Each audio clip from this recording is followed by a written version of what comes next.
Startup failures वैसे तो आम बात है, लेकिन 2 स्टार्टअप फेल्स के बाद तीसरा स्टार्टअप दम चाहिए भाई। और अगर वो स्टार्टअप बूटस्ट्रैप हो यानी कि बिना इन्वेस्टर का हो और 200 करोड़ कमा ले और फोर्ब्स की अंडर 30 लिस्ट में शामिल हो जाए, बिल्कुल सपने जैसा लगता है नहीं? लेकिन कौन है ये अननोन फाउंडर इंडिया के अंदर जिसके एक ऑब्जर्वेशन से वो बने ये काम करने वाले दुनिया के पहले?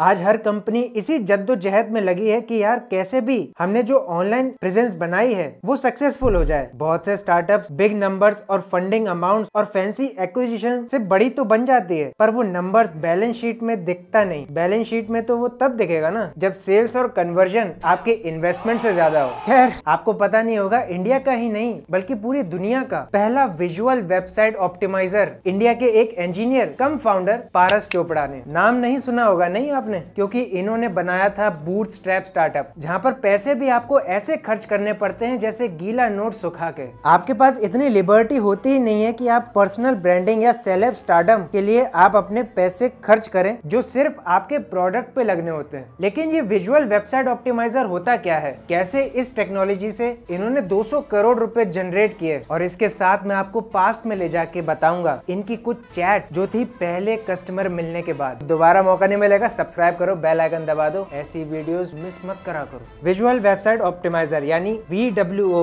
इसकी शुरुआत हुई थी सन 2010 में 2 स्टार्टअप फेलियर के बाद, और इस वक्त तक पारस कॉलेज स्टूडेंट थे। VWO का शुरुआती नाम विंगीफाई था, और जब 2 स्टार्टअप फेलियर के पीछे का डेटा एनालिसिस किया गया पारस द्वारा, मार्केटिंग उसमें एक बहुत बड़ा रोल निभाता है। और ये स्टेट हमें स्टार्टअप फेलियर में as an common failure point के रूप में दिखाई देता है, और तभी तो डिजिटल एजेंसीज का ट्रेंड चालू हुआ था। याद करिए, विंगीफाई या VWO ने विजुअल A/B टेस्टिंग प्लेटफॉर्म से शुरुआत करी, जिसका इंटरफेस कुछ ऐसा दिखता था। घबराने की जरूरत नहीं है, A/B टेस्टिंग को आसान भाषा में हम समझते हैं। ये आपके सामने मेरे पिछली वीडियो के 2 थंबनेल हैं, थंबनेल A और थंबनेल B। अभी आप वीडियो देखेंगे अगर हमारे चैनल पे जाके, तो आपको B वाला थंबनेल देखने को मिल जाएगा। तो इसका मतलब ये नहीं कि हमने A वाला ट्राई नहीं किया। हमने जब ट्राई किया A वाला तो उसमें conversion rate as compare to B कम आता था, इसलिए हमने B को प्रेफरेबल चॉइस बनाई अपने वीडियो के थंबनेल के लिए। तो इससे हमें समझ में आ गया कि A/B टेस्टिंग का मतलब 2 या 3 या अनेक या जितनी भी अपॉर्चुनिटीज या जितने भी अटेम्प्ट्स आप करते हैं अपने प्लेटफॉर्म के ऊपर, उसमें से कौन सा सबसे अच्छी तरीके से काम करता है, उसे हम A/B टेस्टिंग के रूप में देखते हैं। लेकिन A/B टेस्टिंग जरूरी क्यों है यार? क्या करेंगे इसका? देखो, अगर आप चाहते हो कि आपका यूजर इंगेज रहे, छोड़ के ना चले जाए, और आप उस हिसाब से काम कर सकें जिससे आपकी सेल्स का बर्डन थोड़ा कम हो, तो आपके लिए A/B टेस्टिंग मस्ट होती है। अगर मार्केटिंग की बात करें, स्टार्टअप बिजनेस या स्मॉल बिजनेस में भी अब इसे लोग यूज करने लगे। एग्जांपल के तौर पे, मैं जब अपनी एक लोकल बेकरी शॉप पे गया तो उन्होंने चॉकलेट लावा केक रखा हुआ था, और अगले दिन जब मैं गया तो उन्होंने वो केक हटा दिया था, उसकी जगह एक नया केक इंट्रोड्यूस किया था, स्ट्रॉबेरी केक। तो मैंने उनसे पूछा, यार ये क्या कर रहे हो? चोको लावा केक इतना बढ़िया है, सब जगह बिकता है, लेकिन आपने स्ट्रॉबेरी वाला कर दिया। देखो भाई, चोको लावा अगर किसी को खाना होगा ना तो वो मैकडी में जाके खाएगा, मेरे पास नहीं आएगा। मैंने रख के देखा, लेकिन मुझे इतना ज्यादा कन्वर्जन रेट नहीं मिला, और strawberry as compare to choco lava cake हमारे सबसे ज्यादा बिकते हैं। तो हमने उसी को एक नए रूप में आपके सामने प्रस्तुत किया। और यही अगर हम डिजिटल कर दें कि आपकी वेबसाइट का क्या बटन होना चाहिए, लाल रंग का होना चाहिए या पीले रंग का होना चाहिए या नीले रंग का होना चाहिए, क्या फॉन्ट लगना चाहिए, किस जगह वो बटन होना चाहिए जहां पर यूजर क्लिक करे और एंगेज करे। आपको एक मजेदार फैक्ट बताता हूं दोस्तों, आप जो गूगल का लोगो देखते हैं और जितने भी कलर्स हैं इस लोगो में, वो A/B टेस्टिंग द्वारा बनाए गए हैं। यानी कि आपकी प्रेफरेबल चॉइस टेस्ट करने के बाद ये लोगो बनाया गया है गूगल का, जिससे लोगों की आंखों को प्लीजिंग महसूस हो जब ये कलर देखें। इन्होंने एक A/B टेस्टिंग कैंपेन रन की थी। वैसे और ज्यादा मार्केटिंग कैंपेन्स के बारे में आप जानना चाहते हैं तो मैंने आई बटन पे अपना वो वीडियो दे दिया है, आप चेकआउट कर सकते हैं। लेकिन A/B टेस्टिंग तो यार डिजिटल मार्केटिंग का एक टर्म है जिसके ऊपर ढेरों बिजनेस स्टार्टअप सब बन चुके हैं यार। तो इन्होंने 200 करोड़ की कंपनी कैसे बना ली? और जब आपके सामने गूगल वेबसाइट ऑप्टिमाइजर जैसे कॉम्पिटिटर्स हो, उनको बीट करके ये लीड कर गए। कैसे?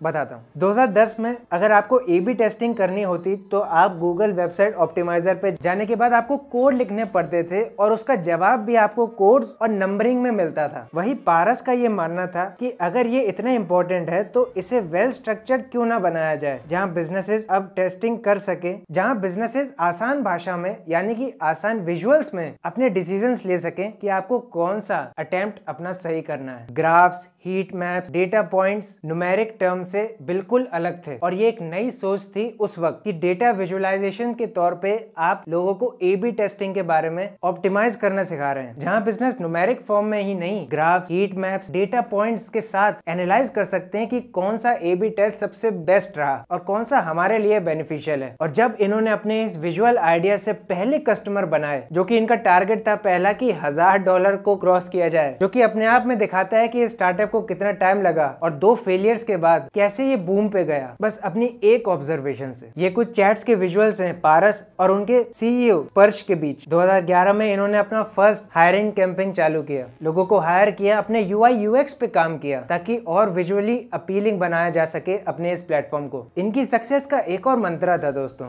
जिसे जानने की बहुत जरूरत है। इनके ऊपर किसी का भी बर्डन नहीं था, क्योंकि ये एक बूटस्ट्रैप स्टार्टअप थे, इन्वेस्टर इनके पास थे नहीं, इनके ऊपर कोई डेलीगेशन नहीं था, और सबसे मेन बात एक्सपेरिमेंटेशन, जिसकी वजह से न केवल इन्होंने एक हिडन मार्केटिंग भी ढूंढी और लोग इन्हें जानने भी लगे। जैसे इन्होंने अपना पहला डिजिटल मैस्कॉट बनाया, बॉब हैमस्टर और द फिशरमैन, जो लोडिंग के वक्त दिखाए जाते थे। और ये मैस्कॉट्स, डिजिटल मैस्कॉट्स 2010 में बहुत ज्यादा नई चीज नहीं थी, लेकिन इंडिया के लिए ये एकदम नया था। लेकिन अब ये इस मार्केट में बहुत आगे निकल चुके हैं। 15 अलग अलग डेटा ग्राफ्स और मोबाइल ऑप्टिमाइजेशन भी इन्होंने इंक्लूड कर दिया है। वहां से लेकर ब्राउजर के पुश नोटिफिकेशंस को भी कंपनीज अपने ढंग से ऑप्टिमाइज कर सकती हैं कन्वर्जन और सेल्स बढ़ाने के लिए इनके प्लेटफॉर्म के द्वारा। तो अब ये एक फुल्ली ऑपरेटेबल एक्सपेरिमेंटेशन प्लेटफॉर्म बन चुका है, जिसने A/B टेस्टिंग और डिजिटल मार्केटिंग के ट्रेंड को बूम किया और बने वर्ल्ड के first end to end conversion rate optimiser, जिसके बारे में आपने कभी नहीं सुना था। लेकिन अगर सुना था कमेंट करो, और अगर नहीं तो लेफ्ट वाली वीडियो क्लिक करो। और कैसे ये महिला सिर्फ गुड़ के टुकड़े से 100 करोड़ रुपए कमा रही है, और राइट वाली वीडियो में कुछ मार्केटिंग के टैक्टिक्स जो आपको बहुत पसंद आएंगे। मैं मिलता हूँ आपको अगली वीडियो में, तब तक के लिए बी बिजी।